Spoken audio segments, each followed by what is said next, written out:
பாஜகவுல உறுப்பினர் சேர்க்கை என்பது துவங்கி வைக்கப்பட்டிருக்கு. மோடி அவர்களே தன்னுடைய உறுப்பினர் சேர்க்கையை புதுப்பிச்சுக்கிட்டு அவர் பேசும்போது என்ன சொன்னார் அப்படின்னா, பாஜகவுல தான் ஒரு டெமோக்ராட்டிக் ப்ராசஸ் ஜனநாயகம் என்பது இந்தியாவிலே உலகத்திலே எடுத்துக்கிட்டா கூட இந்த ஒரு கட்சியில மட்டும்தான் ஜனநாயகம் இருக்கு அப்படின்னு சொல்லி பேசியிருக்கிறார்.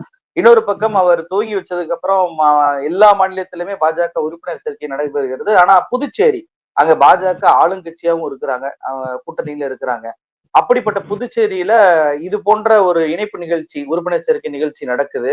அதுல ஒட்டுமொத்தமாக ஆட்களை விட காலிச்சேர்கள் தான் அதிகமா இருக்கு. ஏன்னா காலிச்சேர்களை கட்சியில சேர்க்கிறாங்களான்றது போல ஒரு குரல்கள் எல்லாம் கமெண்ட்ஸ் எல்லாம் சமூக வலைதளம் மக்கள் எழுதுறாங்க. எப்படி பாக்குறீங்க? பாரதிய ஜனதா கட்சியில் உட்கட்சி ஜனநாயகம் இருக்கிறது என்று சிரிக்காமல் நகைச்சுவையை பேசியிருக்கிறார் மோடி என்றுதான் நான் பார்க்கிறேன். நீங்க பாரத் ஜோடோ யாத்திரான்னு ராகுல் காந்தி கன்னியாகுமரியிலிருந்து காஷ்மீர் வரை ஒரு பயணம் புறப்பட்டு போனார். உங்களுக்கு நன்றாக நினைவிருக்கும் என்று நினைக்கிறேன். அந்த பயணத்தினுடைய ஒரு கட்டத்தில் ஒரு பெரிய கேரவனை கொண்டு வந்து நிறுத்தி அந்த கட்சியினுடைய முன்னணி நிர்வாகிகள், அகில இந்திய செயற்குழு உறுப்பினர்கள் எல்லாம் வாக்குப்பட்டி வச்சு வாக்களித்தார்கள். எதற்குன்னு தெரியுமா? அந்த கட்சியினுடைய அகில இந்திய தலைவரை தேர்ந்தெடுப்பதற்காக. ஒரு புறத்துல மல்லிகார்ஜுன கார்கே அவர்களும், இன்னொரு புறத்தில் கேரளாவை சேர்ந்த அவருடைய பேர் எனக்கு மறந்துருச்சு, அவரும் அந்த தேர்தல்ல போட்டியிட்டாங்க. மல்லிகார்ஜுன கார்கே வெற்றி பெற்றார்.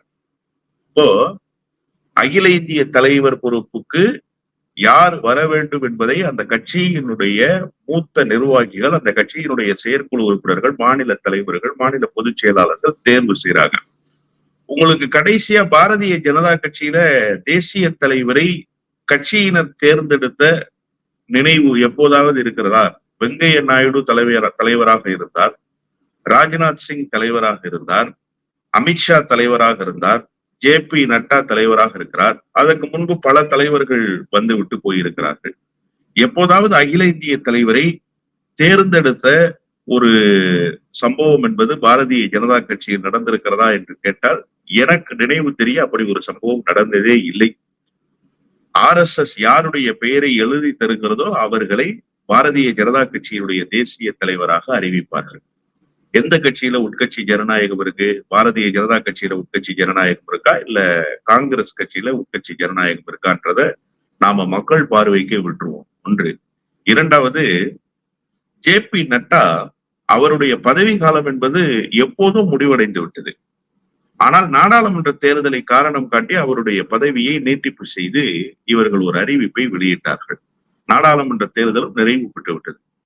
இப்போது வரை புதிய தலைவரை தேர்ந்தெடுப்பதற்கான ஏதாவது சாத்திய கூறுகள் கண்ணு கட்டிய தூரம் வரை தென்படுகிறதா என்று கேட்டால் இல்லை. புதிய தலைவர் தேர்ந்தெடுப்பதற்கான வாய்ப்பே இல்லை என்கிற அளவிற்கான ஒரு மோசமான சூழல் அகில இந்திய தலைமையில் பாரதிய ஜனதா கட்சியில் நிலவுது. நிதின் கட்கரி போன்றவர்கள் எல்லாம் பேசிய செய்திகளை நாம மறந்துடக்கூடாது. ஜார்க்கண்ட் மாநிலத்தினுடைய அக்கட்சியினுடைய செயற்குழு கூட்டத்துல என்ன பேசினாரு? நாம் ஒன்றும் காங்கிரஸ் கட்சி இல்ல, காங்கிரஸ் போன்று நாம் நடந்து கொள்ளக்கூடாது, காங்கிரசினுடைய அழிவுக்கு என்ன காரணம்லாம் நாம ஆய்வு செய்து பார்த்து நம்முடைய கட்சியை வேறு பாதைக்கு அழைத்து செல்ல வேண்டும்னு சொன்னார். அப்படின்னா என்ன அர்த்தம்னு சொன்னா, எந்த விதமான ஜனநாயக ரீதியிலான நடவடிக்கையும் இல்லை என்கிற அந்த அடிப்படையில் தான் அவர் அந்த விமர்சனத்தை வச்சார். ஆனா உண்மையிலேயே காங்கிரஸ் கட்சி ஜனநாயக பூர்வமான இயக்கமாக நடைபெற்று கொண்டிருக்கிறது, அதுல ஒண்ணும் மாற்று கருத்து இல்லை. ஆனா இவர்கள் காங்கிரசுக்கு மாற்றாக இருப்பதாக காட்டிக்கொண்டு இவர்கள் ஒரு சர்வாதிகார போக்கோடு இந்த கட்சியை நடத்தி கொண்டிருக்கிறார்கள் என்பதை நிதின் கட்கரி வெளிப்படையாகவே ஒரு விமர்சனமாக வைத்தார்.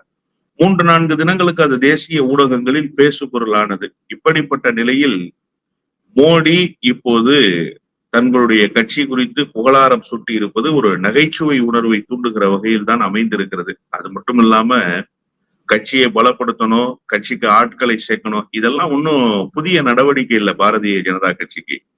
பாரதிய ஜனதா கட்சிக்கு வெங்கையா நாயுடு தலைவராக இருக்கிற போதே இப்படித்தான் திராவிட இயக்கங்களில் உறுப்பினர்கள் சேர்ப்பதை போன்று ஊர் ஊராக சென்று படிவங்களை கொடுத்து உறுப்பினர்களை சேர்த்தார்கள். அதுல ஒரு சம்பவம் எனக்கு நினைவுக்கு வருது. என்னுடைய அருமை நண்பர் ஒருவர் மாவட்ட தலைவராக அப்போது இருந்தார் தஞ்சாவூர் மாவட்டத்துல. ஏறக்குறைய 50,000 படிவங்கள் சேர்ந்தது அவருக்கு. அந்த நேரத்துல பொடா சிறைவாசத்துல தலைவர் வைகோ ஜெயிலில் இருக்கும்போது நாங்க 1 கோடி கையெழுத்து இயக்கம் நடத்தி கொண்டிருந்தோம். அவர்கள் என்ன செய்தார்கள் என்று கேட்டால் 50,000 உறுப்பினர்களை அந்த மாவட்டத்தில் சேர்க்க வேண்டும்னு அவங்க ஊர் ஊரா போய் கையெழுத்து வாங்கிட்டு இருந்தாங்க. கையெழுத்து வாங்கினதுல ஒரு கட்டத்துக்கு மேல என்ன ஆயிடுச்சுன்னா, உறுப்பினர்களை சேர்க்க முடியல. ஏன்னா நீங்க கட்சியில உறுப்பினரா வர்றேன்னு சொல்றவங்கள தானே சேர்க்க முடியும். சேர்க்க முடியாத சூழல் இருந்தது. என்கிட்ட சொன்னாரு, 2, 3 படிவங்களை கொடுங்க. யாரெல்லாம் கையெழுத்து உங்களுடைய பொதுச் செயலாளர் வெளியில வரணும்னு போட்டிருக்காங்களோ அந்த அட்ரஸையும் பேரையும் நோட் பண்ணி நான் ஒரு உறுப்பினர் அட்டை போட்டு நானே வச்சுக்கிறேன் அப்படின்னு சொன்னாரு. ஓ, அப்படி எல்லாம் செய்ய முடியாதியா? அந்த மாதிரி எல்லாம் செஞ்சா நாளைக்கு தப்பா போயிடுயா? வெரிபிகேஷன்ல மாவட்ட தலைவர் இது மாதிரி பண்ணிட்டாருன்னு சொல்லுவாங்க. அதெல்லாம் வெரிஃபை எல்லாம் பண்ண மாட்டாங்க, நீங்க கொடுங்கன்னு சொல்லி என்கிட்ட கேட்டார். நான் கொடுக்கல, அது வேற செய்தி. அதுக்கப்புறம் என்ன செய்தாருன்னா, அவரே 2 பேர் எழுதுவாரு. குப்பன், சுப்பன், சுரேஷ், பஷீர், யாசீர் அப்படின்னு 2 பேர் எழுதுவாரு. அவரே ஒரு முகவரியை எழுதுவாரு. அவரே ஒரு போன் நம்பர் எழுதுவாரு. அவரே கையெழுத்த போடுவாரு. இப்படி 50,000 உறுப்பினர்களை அந்த கட்டத்திலேயே அவர்கள் சேர்த்து கொடுத்த இயக்கம். நீங்க தமிழிசை சவுந்தரராஜன் மாநில தலைவராக இருக்கும்போது ஒரு செய்தி உங்களுக்கு நினைவு இருக்கா? மிஸ்டு கால் கொடுத்தா கட்சியில சேர்ந்துடலாம். ஒரே நாளில் எத்தனையோ லட்சம் பேர் கட்சியில் சேர்ந்ததாக சொன்னார்கள். அவர்கள் எல்லாம் எங்கே போனார்கள்?